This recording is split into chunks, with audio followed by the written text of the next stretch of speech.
আমি কংসারিপুরে star sound বলছি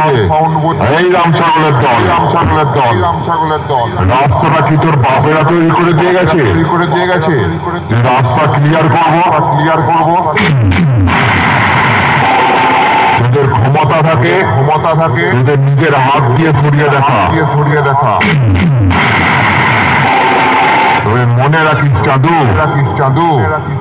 যে হাত দিয়ে তোরা সরাতে আসবি সেই হাতগুলো